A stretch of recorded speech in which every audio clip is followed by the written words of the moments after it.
syukur dan terima kasih kami ucapkan kepada Tuhan atas segala berkat dan keamanan sehingga kami dapat berkumpul pada pagi hari ini.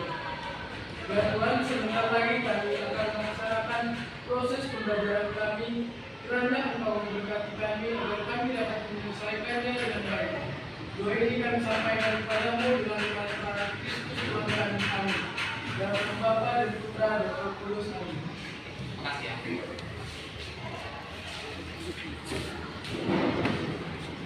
Baik, kita akan masuk ke pembelajaran yaitu teks negosiasi. Pertama-tama, Bapak akan menanyakan tentang apakah pernah mendengar namanya negosiasi. Ada yang bisa kasih contoh negosiasi seperti apa? Ada contoh negosiasi. Kan ada banyak. Ya. Siapa namanya? Juga. Ya. Negosiasi yang saya lakukan itu cuma seorang penawar dan meminta atau menawar. Ya. Bukan penawaran yang meminta. Ya. Negosiasi itu kan sebuah percakapan atau diskusi yang dilakukan dua orang ahli yang terdapat sebuah kesepakatan yang dibutuhkan. Jadi mereka berargumen dan berdebat untuk mendapatkan sebuah kesepakatan yang akan diterima. Baik, lanjut tujuan pembelajaran kita hari ini.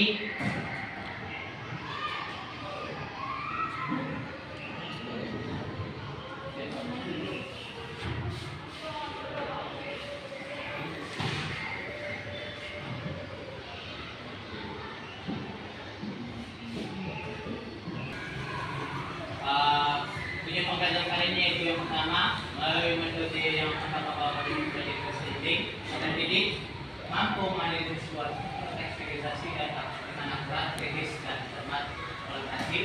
Yang kedua ada melalui model pembelajaran proyek Islamic serta didik mampu menganalisis kaidah kebahasaan teks negosiasi dengan akurat, kritis, cermat dan kualitatif.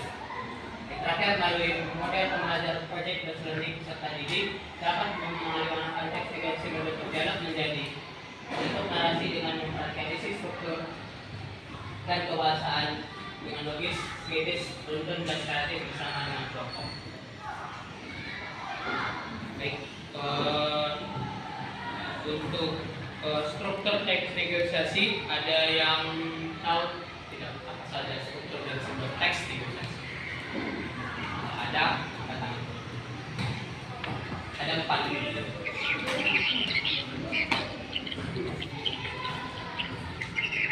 Disebut aja kalau kurang nanti.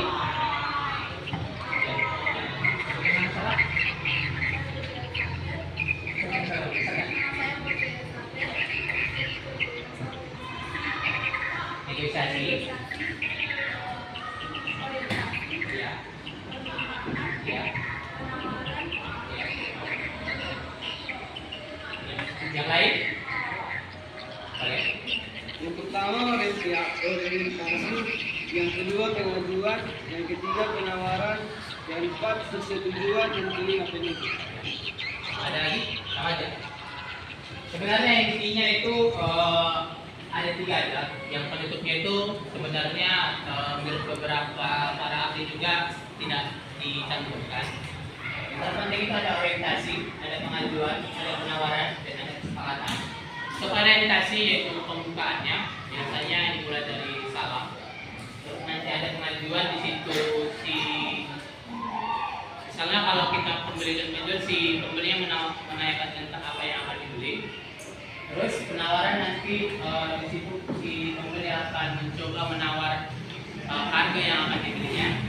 Terus kesepakatan di situ yang akan terjadi argumen agar bisa mendapatkan sesuai dengan harga yang diinginkan.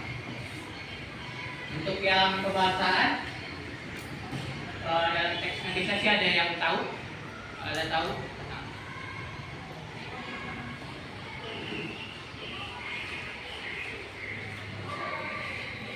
Ada.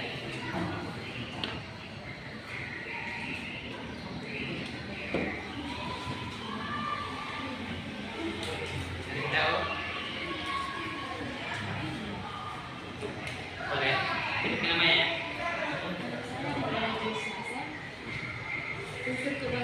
teks negosiasi ada negatif, kalimat langsung, deklaratif, dan interrogatif, persuasif, dan pasangan.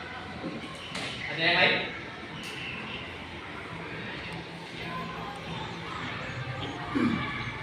Boleh dicatat tadi. Ada yang lain? Ada? Yang umumnya itu biasanya ada segini, ada 10 ingat saya. Yaitu pertama itu bahasa persuasif. Bahasa persuasif ini adalah bahasa yang digunakan untuk membujuk atau menarik perhatian. Seperti contohnya itu, bagus itu nih, sangat pandai baju itu untuk dipakai di acara pesta. Jadi bahasa persuasif itu adalah bahasa yang digunakan untuk nanti ada membujuk di dalam sebuah dialog. Yang kedua ada bahasa deklaratif. Bahasa atau suatu kalimat yang disampaikan dalam bentuk isi pernyataan. Jadi di dalam teks negosiasi ini ada sebuah pernyataan. Selanjutnya ada kesantunan berbahasa, yaitu di dalam sebuah teks negosiasi terdapat juga tentang sopan santun, yaitu misalnya dimulai dari salam. Jika memang lawan bicaranya lebih tua bisa memakai pak biar lebih sopan santun. Selanjutnya menggunakan konjungsi atau kata penghubung. Selanjutnya kalimat efektif. Kalimat efektif sudah belajar kan? Tahu kan? Selanjutnya berisi pasangan tutur. Pasangan tutur itu maksudnya si ayah bapak kalian. Berarti kan sebuah pasangan tutur. Jadi nanti kalau untuk salah contohnya tentang di pasar, berarti si pembeli dan si penjual. Terdapat si pembeli dan si penjual pasangan tuturnya. Selanjutnya bersifat pemerintah atau memiliki pemerintah. Di dalam teks negosiasi itu juga terdapat sebuah kalimat yang nanti akan bersifat pemerintah. Nanti misalnya di dalam teks itu misalnya mau membeli buku karena tidak terdapat di depan, jadi si pembeli disuruh untuk menunggu. Itu kan kalimat pemerintah, dan si pembelinya akan menurutinya itu kalimat oleh pemerintah. Selanjutnya menggunakan pronominal persona.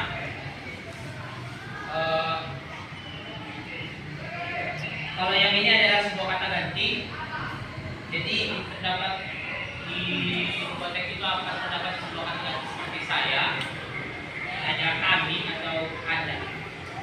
Selanjutnya nanti ada untuk yang dialog ada kalimat langsung. Biasanya kalimat langsung ini yang dalam dialog itu ada kata kutip dua. Biasanya kalau kalian kemarin juga ada yang nulis nggak pakai kutip dua, bukan salah. Di kalimat langsungnya dibiasakan di untuk dialog ada kutip dua, terus di depannya huruf kapital. Baru selanjutnya terakhir dari kalimat kontras, yaitu menggunakan kalimat perbandingan dalam misalnya penggunaan kata terlalu, lebih atau kurang, seperti atau imbuhan dan lain.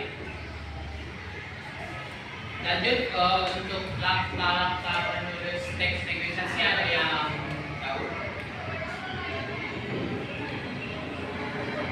Langkah-langkah menulis teks negosiasi.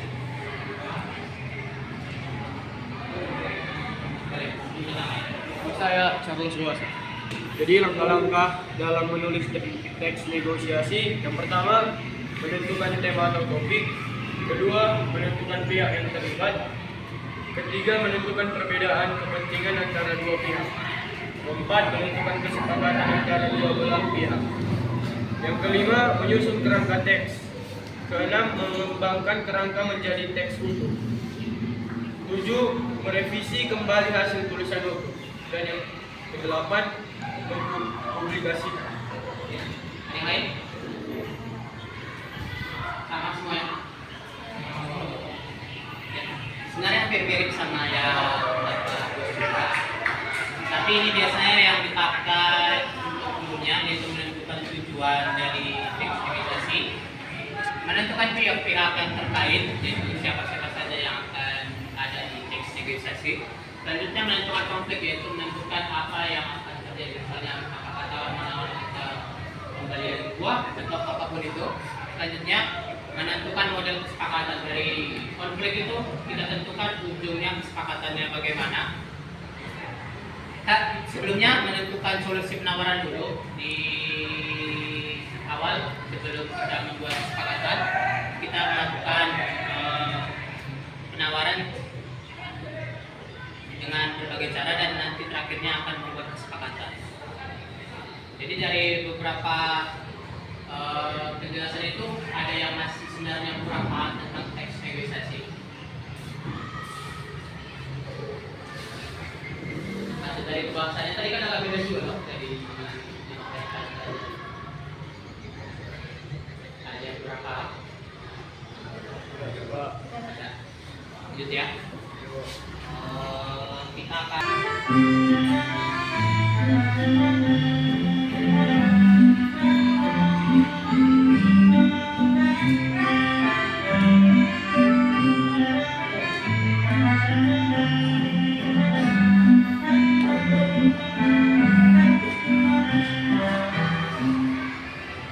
Permisi, selamat siang. Ya, selamat siang juga.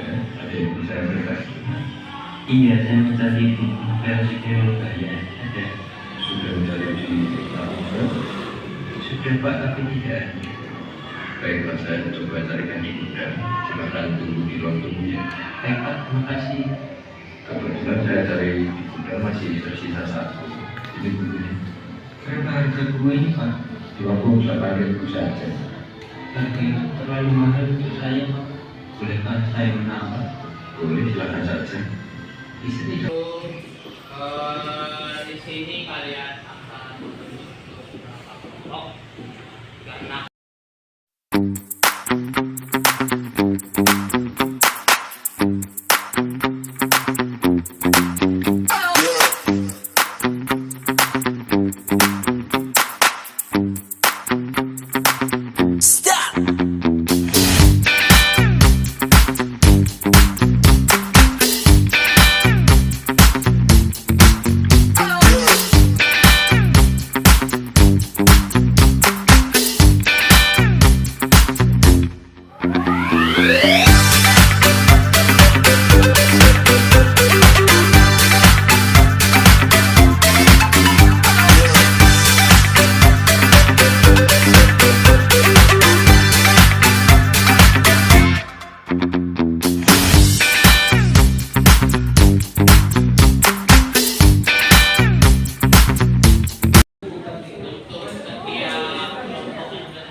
itu adalah tema dari setiap kelompok. Tapi di sini kalian cuma membuat nama kelompok aja ya, misalnya kelompok kayak misalnya bisa membuat nama terserah kelompok. Ini nama pesertanya, misalnya nama si kayak si Azriel, tidak mungkin kita buat itunya lagi. Nama contoh nama kelompoknya aja. Dan nama kelompoknya nama kelompok mangga gitu. Ngerti kan? Karena agak beda itu so kalian jadi agak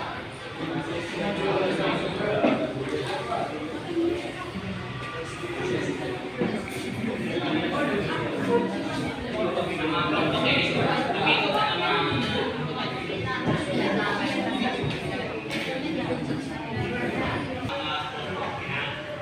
terus nanti dituliskan juga langkah-langkah atau rangkanya di setiap satu kelompok. Rangka untuk teks negosiasinya boleh dibuat di situ atau menentukan langkah-langkah yang seperti ini.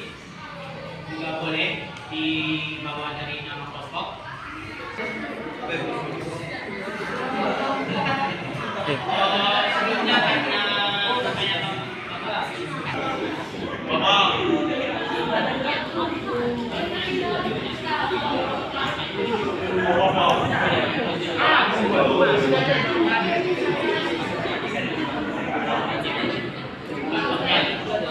Rasanya ada di sini sama sekarang nanti sudah selesai kerangka kemudian dari kalian buat ini ya nanti sebagainya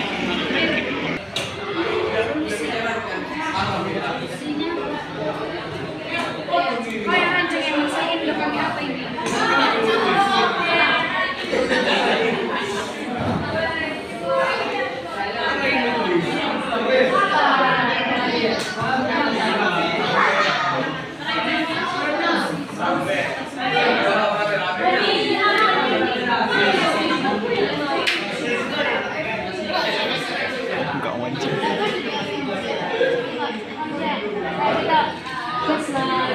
Harga-harga juta per bulan jadi 500 solusi